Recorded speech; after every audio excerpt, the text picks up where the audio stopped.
Today I want to share with you my dead simple process for making sure my generator will start every single time. Just going to share with you the process I go through every 3 months to make sure my generator will start every time I need it. Simple as that. You take it outside, you run it, I'll take you through my process. If you're interested, at the end, there is a cool PDF that I use to keep my generator maintenance organized. 15 minutes every 3 months, take it out, run it, test the outlets, give it a visual inspection, and you're done. Hang around to the end and I'll show you changing the oil on the generator as well. So let's go over to the deck while I start it up and 4 months into the past. Generator running. Been about 4 months since I did it. I say every 2 to 3 months you should. So, things that I found.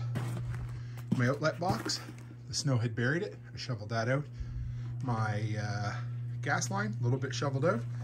One other thing I found was that I must have bumped something and accidentally unplugged my trickle charger. Better to find that now than in the middle of a blizzard. So now we're going to try to start it on natural gas because it usually seems to start. Then we're going to test all of the outlets. Test on natural gas and gasoline, run a little seafoam through it, and that should be good. So here we go.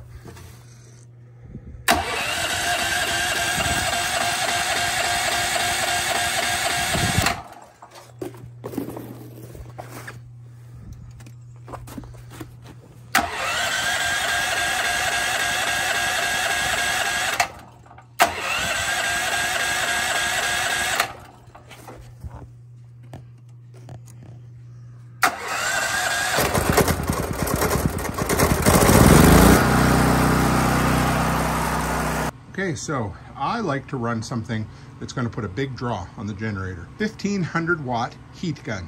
So we're going to try that in every single outlet. And we're going to plug in this splitter, make sure the round outlet works, make sure all these outlet works, and make sure all the 110 outlets work.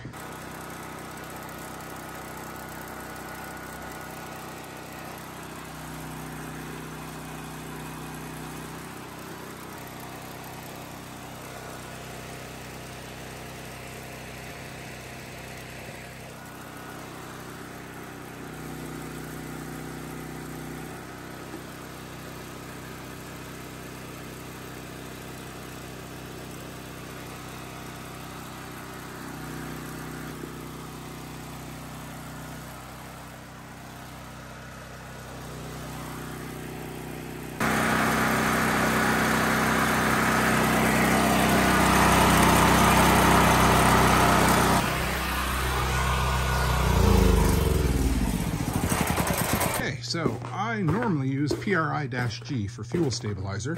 However, when it comes to small engine and I want to clean out the gunk, especially if stuff's been staying in there for a while, like fuel, seafoam is where it's at. Dump a couple of glugs into the gas tank, run it on gasoline for a bit, and then turn off the fuel switch. So just because I'm a sucker for punishment, we are going to test out the recoil start as well, something I haven't done in a long time. Everything's warmed up, so at least it'll keep it from seizing up. This isn't ideal, but it's better than nothing.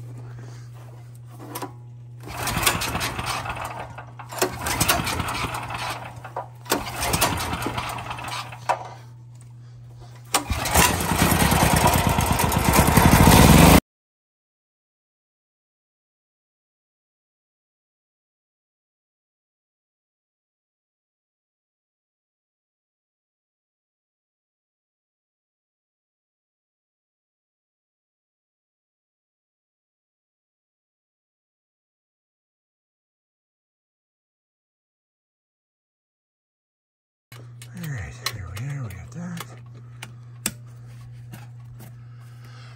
That's good. Now that it's warmed up, I'm gonna take a look at the oil.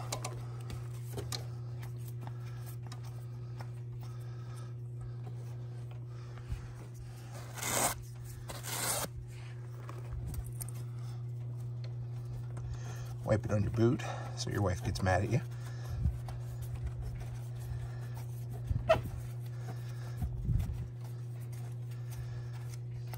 There, you screw it back in, let it sit for a second.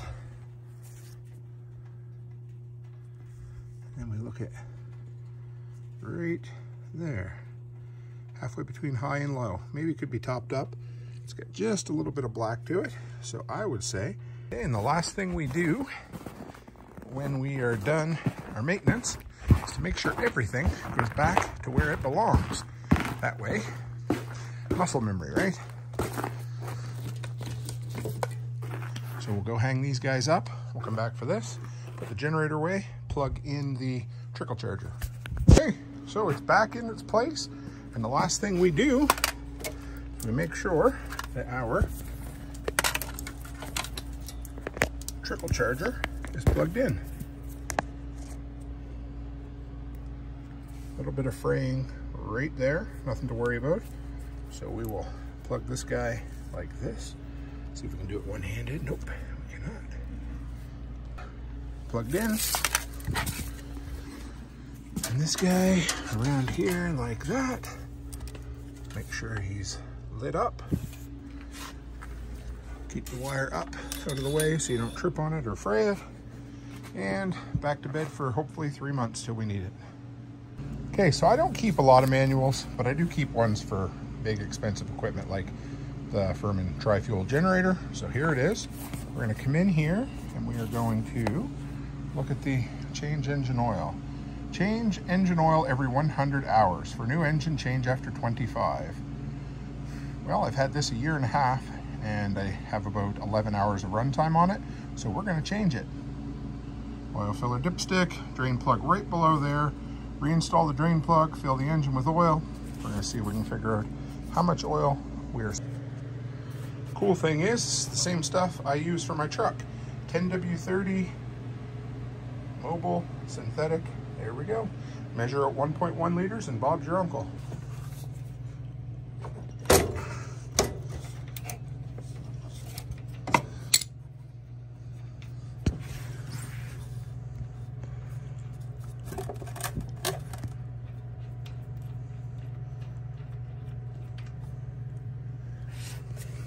There we go.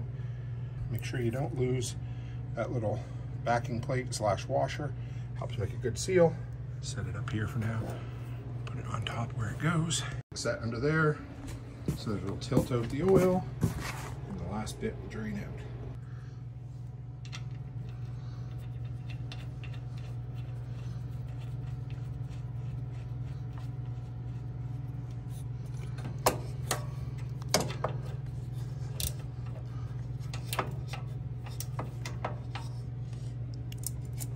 There we go. Don't over tighten it, but it's good. So, 500 milliliter water bottle. Tilt the generator up on its side, and then pour it in like that. End up, if you do it right, without a mess at all. Repeat the process twice, plus a little bit more, and you test your level, and you hope you're happy. So, these are the things you look for. I was just pulling the recoil rope 2 or 3 times just to cycle the oil through, make sure everything's sitting in there nice. Rarely ever use it. Can you see that little fray on the cord? So something to think about replacing when the weather gets a little nicer. I like to be environmentally friendly, so we need to wipe this off first and then put it back in and test it. So we use this Toro emissions control warranty statement to wipe it off.